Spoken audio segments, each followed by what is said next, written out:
Planning Commission for August 28th. Can we have a roll call, please? Noted for the record that all commissioners are in attendance with the exception of Commissioner McNair. I believe she is joining us, so she's probably just running late. Okay, very good. Would you all please rise for the Pledge of Allegiance? I pledge allegiance to the flag of the United States of America and to the republic for which it stands, one nation, under God, indivisible, with liberty and justice for all. Thank you. Moving on to C, public comments is an opportunity to address the Planning Commission on items of interest to the public that do not appear on the agenda. Comments should be limited to 3 minutes. The Commission cannot consider any issues or take action on items raised during public comment. Is there anyone who would like to make a public comment? Yes, please.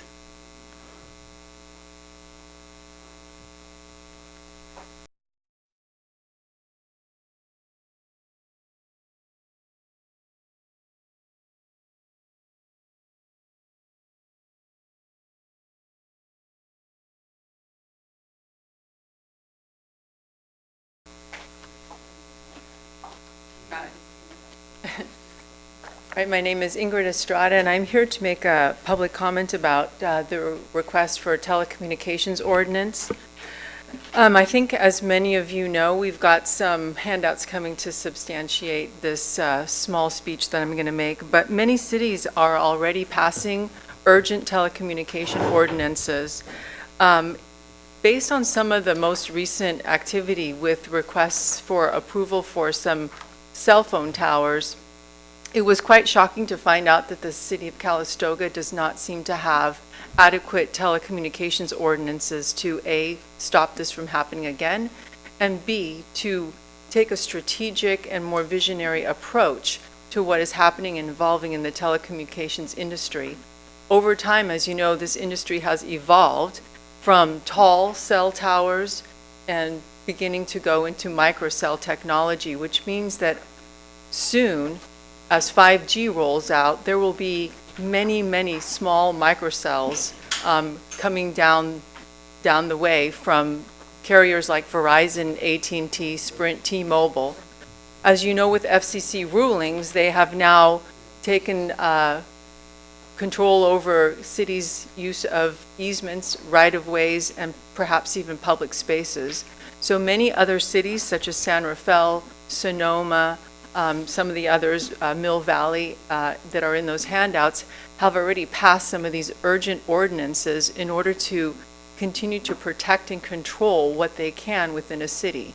And to protect and control means to make sure that we maintain our small town aesthetics, the charm, the historical sites, the tourism sites, the beautiful views, such that when telecommunication providers come in here, we can, work with them to say, here's where we allow certain things, here's what they should look like, here's where we don't allow them, here's what we don't want.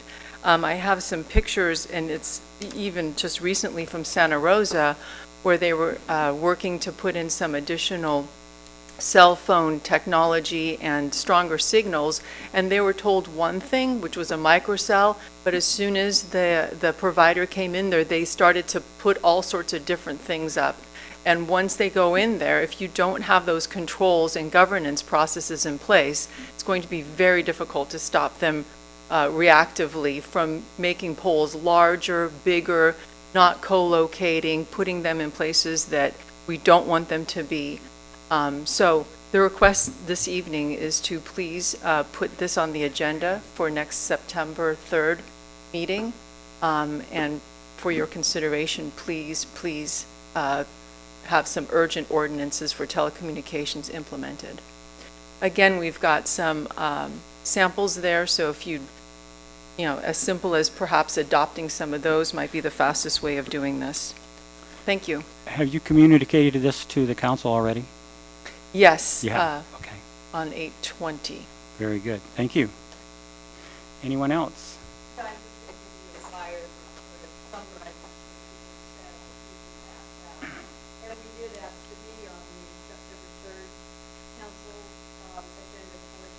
Ma'am, could you speak into the microphone and also state your name if you care to? Okay, sure. Lana Richardson.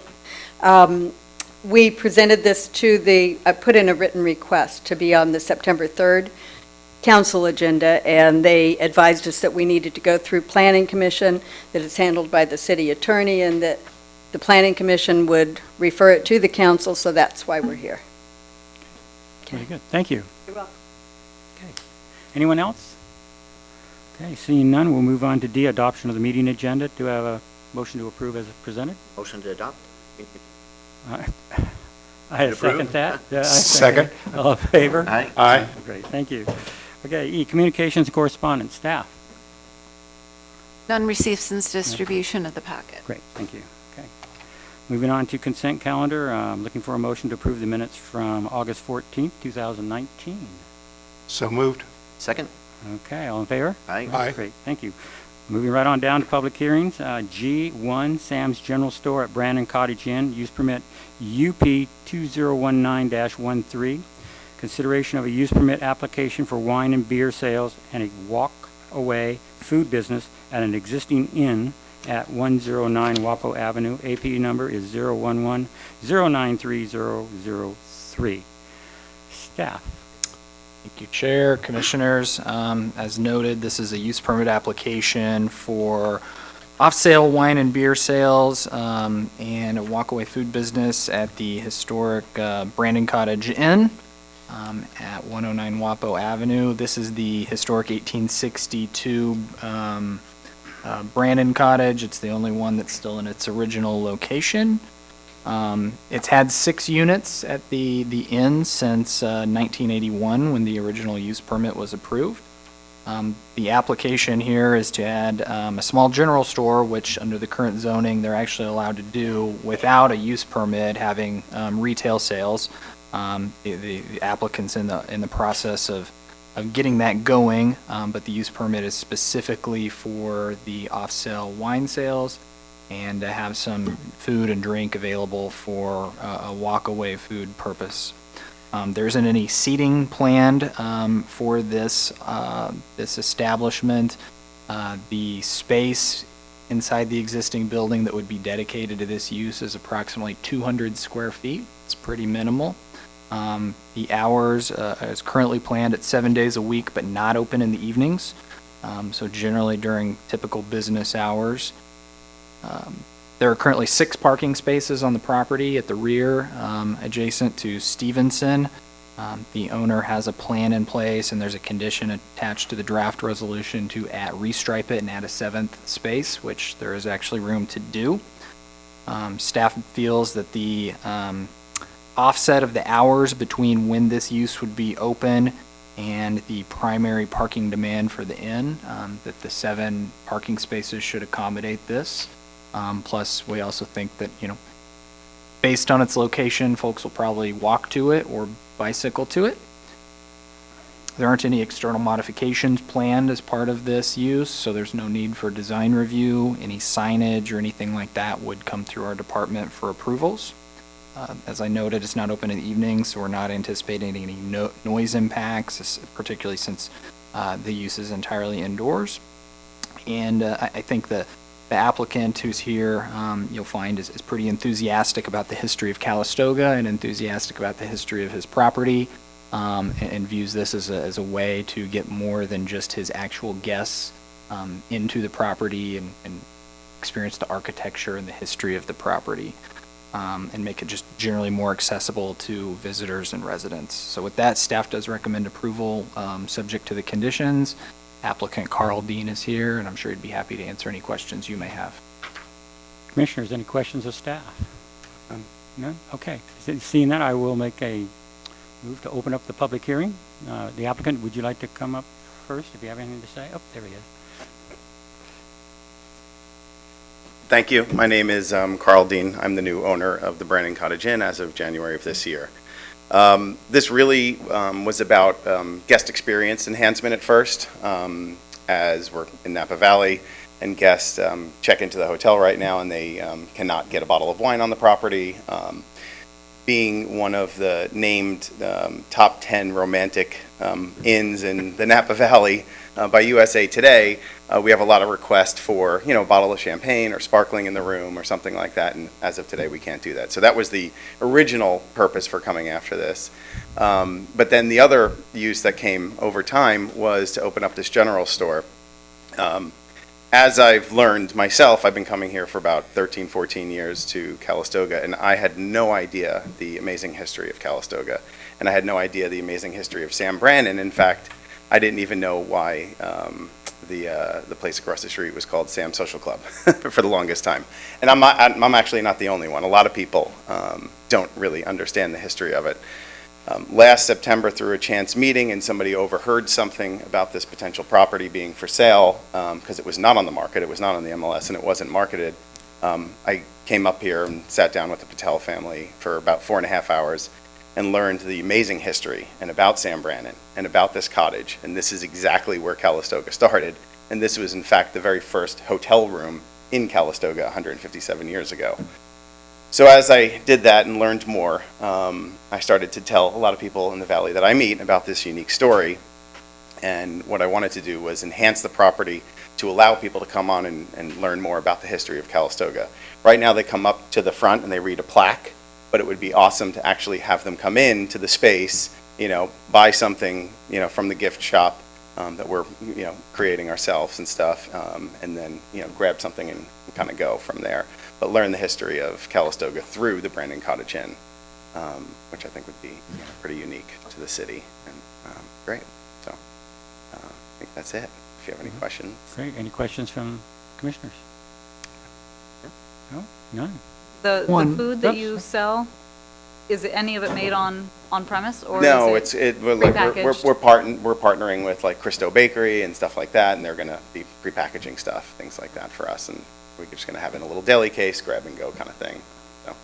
So you'd be selling wine by the glass to the public that comes? As of right now, the idea was just to have bottles of wine on the shelf that people can buy and take with them, stuff that I would be personally curating myself, and then also be able to pour our guest a glass of wine as they check in. That was one of the things that I really wanted to do, and right now we can't do anything like that. And then also be able to sell them wine for inside the rooms and stuff, so. But it's not a wine tasting type thing. I mean, that is something I'd like to do in the future, like for the hotel guests and stuff, is actually be able to invite a winery to there and do a tasting where we can, when we close the store to the public and just have the hotel guest after 4 o'clock, if they want to sit out on the patio, and we could have a winery rep come and we could, put together a tasting and stuff like that. So it is something that we would like to do. Thank you. This is a public hearing. Anyone else would like to speak? Please feel free to come forward. Quiet group tonight. A lot of folks here. Okay, seeing none, I will close the public hearing, and you. we'll move it over to the commissioners. Commissioners? Well, as one that thinks we have too many wine tastings in the community now, I think this is a different type of project, and I would be fully supportive if it would help them with their business. I too would be fully supportive, anything to enhance the guest experience in Calistoga, and I appreciate everything you've done for that property. It's a huge amount of history involved, and I love to see it developed further. Anyone else? Okay, if not, I'll entertain a motion. Would like to read the motion? Why don't you read?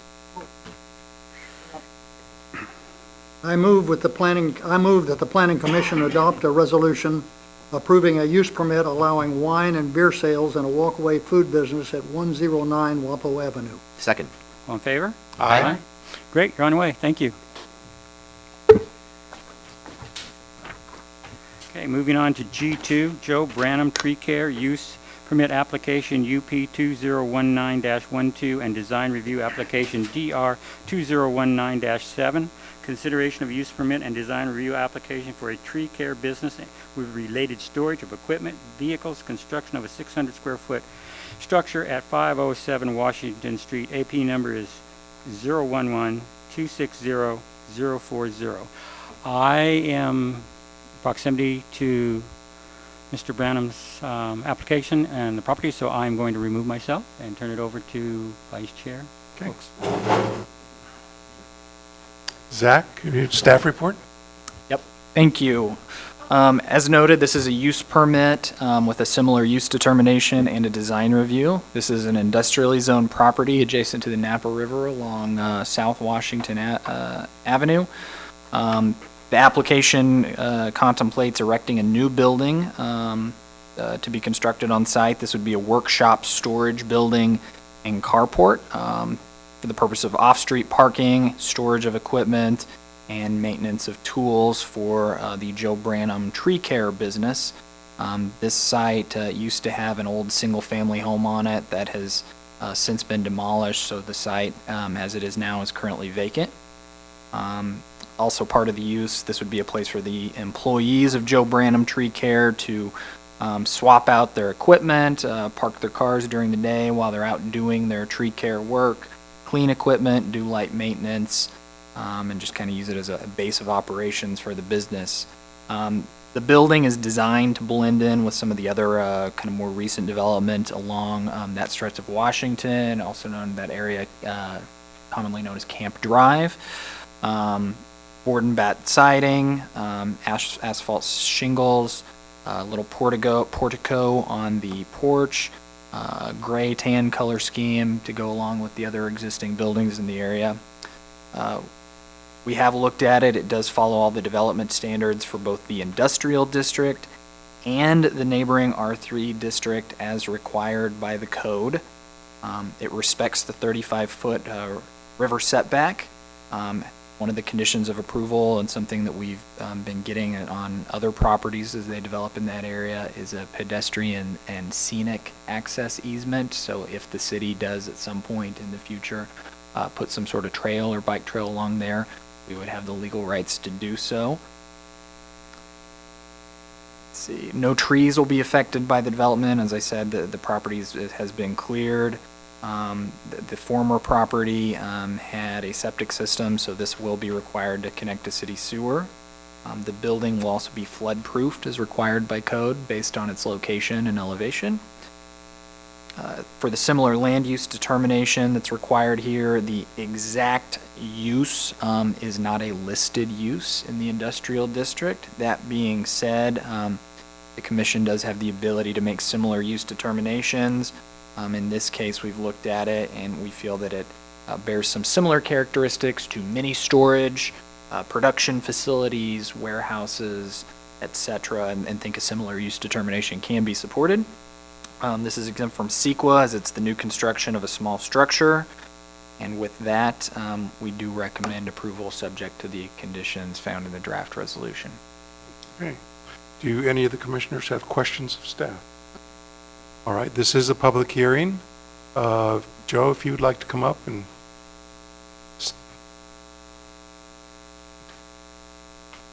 Yeehaw!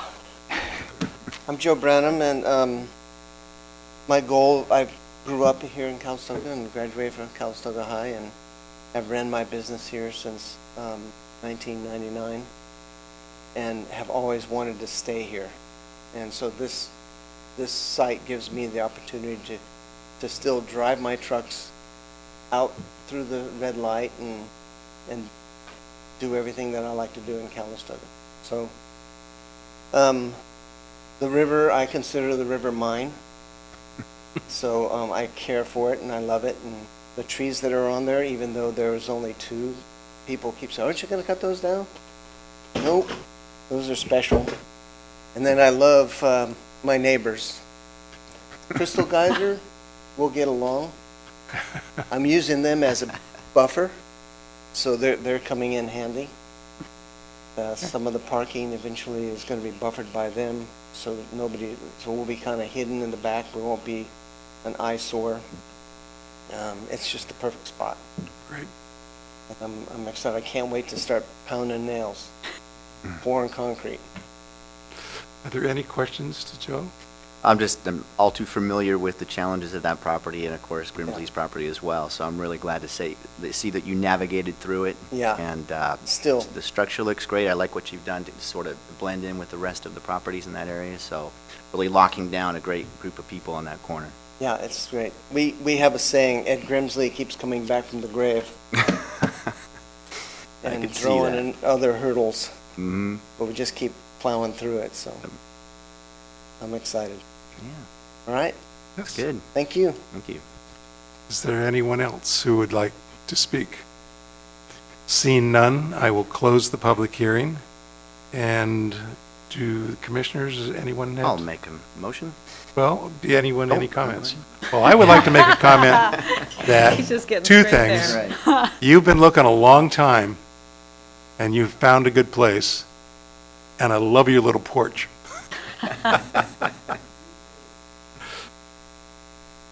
Right now. Go it's ahead. your turn. All right. I move that the Planning Commission adopt a resolution approving use permit 2019-12 and design review 2019-7. All in favor? Aye? Aye. Did you need a second? I'll second that. I'll second that.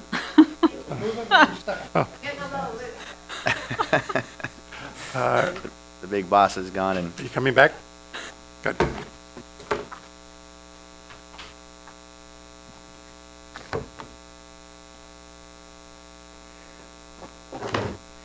No, I couldn't vote and say anything. He is a welcome neighbor, and it just shows how this commission supports local businesses and even tries to let them grow a bit. So I'm glad that y'all found that to be the case here. So thank you for that. That being said, we'll move on to matters initiated by commissioners. I have one, Yes. and it really was brought up by Lynn. With the number of trees and the number of arborists we have in Calistoga, we might want to add them to the use list, because every arborist I know is looking for places.